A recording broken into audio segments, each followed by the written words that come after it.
જય માતાજી સમસ્ત સમાજને. આજે આપણે વાત કરીશું એક એવા વ્યક્તિ વિશે કે જેમના વિશે આપણે એમ કહીએ ને કે સાક્ષાત ભગવાને અવતાર ધારણ કર્યું છે આ ધરતી પર તો બી ઓછું પડે. કેમ કે આજે એક માણસ નિસ્વાર્થપણે આટલી મોટી સંસ્થાઓનું હેન્ડલ કરી રહ્યો છે અને સેવા કરી રહ્યો છે નિઃશુલ્ક. એના માટે ભગવાનનો દરજ્જો આપે તો બી ઓછો પડે. આજના જમાના પ્રમાણે, મતલબ કે આજનો જમાનો જે થઈ રહ્યો છે કે જે પોતાના સગા દીકરા પોતાના મા બાપને રાખવા તૈયાર નથી, એમને તરછોડી નાખે છે વૃદ્ધ અવસ્થામાં અને કાઢી મૂકે છે ઘરની બહાર અને એમને હેરાનગતિ કરે છે. આજે એવા સમયમાં એક માણસ એમનો દીકરો બનીને આજે એવા હજારો લાચાર મા બાપને, વૃદ્ધ માણસોને પાલવી રહ્યો છે અને એમને 2 ટાઈમનું જમવાનું અને રહેવાનું આશરો આપી રહ્યો છે. તો આજે એવા માણસને આપણે ભગવાનનો દરજ્જો આપીને તો બી ઓછો પડે આજના જમાના પ્રમાણે. આજે મહિપતસિંહ બાપુ જે છે એ આજે આ જમાનાની અંદરમાં આજના કળિયુગમાં એક એવું કાર્ય લઈને બેઠા છે ને એવું કામ કરી રહ્યા છે કે એમના કામને આપણે સાંભળીશું તો આપણે પણ વિચારમાં પડી જઈશું કે એકલો માણસ આટલું બધું કઈ રીતે હેન્ડલ કરી લે છે. કેમ કે મહિપતસિંહ બાપુ હજારો વૃદ્ધ માણસોને પાલવી રહ્યા છે. એમને 2 ટાઈમનું જમવાનું, ભોજન, એમની કોઈ બીમારીના કારણે દવા દારૂ કરવાની તો બી એ ફ્રીમાં કરાવી રહ્યા છે. મહિપતસિંહ બાપુ આજે હજારો ગરીબ ઘરના બાળકોને જેમને ભણતર નહોતું મળતું, જેમને શિક્ષણ નહોતું મળતું, પૈસાની કમી ના હોવાના કારણે આજે એવા લોકોને શિક્ષણ પૂરું પાડી રહ્યા છે. આજે મહિપતસિંહ બાપુ જે કોઈ કર્મચારીઓ આજે પગાર દબાઈ દે છે, કોઈના પૈસા નથી આપતા, કોઈને ખોટા પગાર આપી રહ્યા છે, ઓછો પગાર આપે છે અને પગાર ખાઈ જાય છે, એવા લોકો સામે લડત કરીને આજે એવા લોકોને પગાર અપાવવાનું કાર્ય બી કરે છે.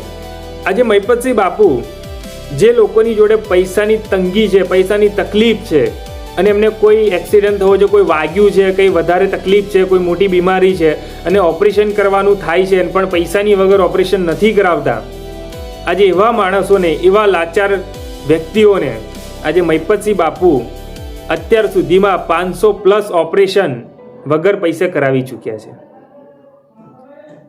આજે મહિપતસિંહ બાપુ 7 સંસ્થાઓ ચલાવી રહ્યા છે, જેમાં વૃદ્ધાશ્રમ છે, સંકુલ છે અને એક નવી સંસ્થાનું આયોજન કરી રહ્યા છે કે આજે લાચાર વ્યક્તિઓ, લાચાર ગરીબ વ્યક્તિઓ માટે એક નિઃશુલ્ક અને ફ્રીમાં ટ્રીટમેન્ટ થાય એવી એક મોટી હોસ્પિટલનું આયોજન કરી ચૂક્યા છે અને કામ હાથ પર લઈ લીધું છે એમણે. તો આજે એ હોસ્પિટલની અંદરમાં ના તો કોઈ ફી લેવામાં આવશે કે ના તો કોઈ જાતિવાદ પૂછવામાં આવશે કે ના તો કોઈ પણ જાતની જાતિવાદ કર્યા વગર, ના તો કોઈ પણ જાતની પૂછપરછ કર્યા વગર, મતલબ કે તમે લાચાર છો, તમે ટ્રીટમેન્ટ કરાવી શકો એવી અવસ્થા નથી તમારી, તો તમને કોઈ પણ જાતનું બિલ, કોઈ પણ જાતની કશું જ ચૂકવવામાં નહીં આવે.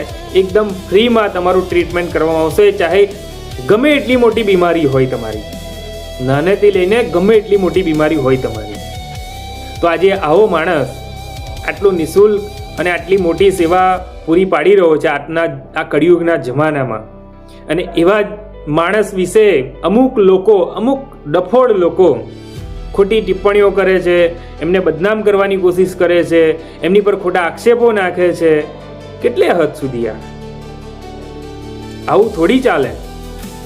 આજે આવા માણસને કંઈ પણ તકલીફ પડે ને તો અડધી રાત્રે બી એમને જરૂર પડે ને તો જઈને સેવા આપવી પડે આપણે અને એમને સાથ આપવો પડે. પણ આજે અમુક લોકો એમને બદનામ કરવાની કોશિશ કરી રહ્યા છે. તો મારા મિત્રો, આજે એવા વ્યક્તિને બદનામ ના કરો, એમને સપોર્ટ કરો. અને હું દરેક સમાજના નાગરિકોને જણાવવા માગું છું કે આ વ્યક્તિને, મહિપતસિંહ બાપુને હંમેશા સપોર્ટ કરો, હંમેશા સાથ આપો. આપણાથી બને એટલું સાથ આપો, બને એટલો સપોર્ટ કરો એમને, જેથી કરીને હજી પણ આગળ વધી શકે ને હજી પણ લાચાર વ્યક્તિઓની સેવા કરી શકે અને સાથ આપી શકે. જય માતાજી, જય શ્રી રામ.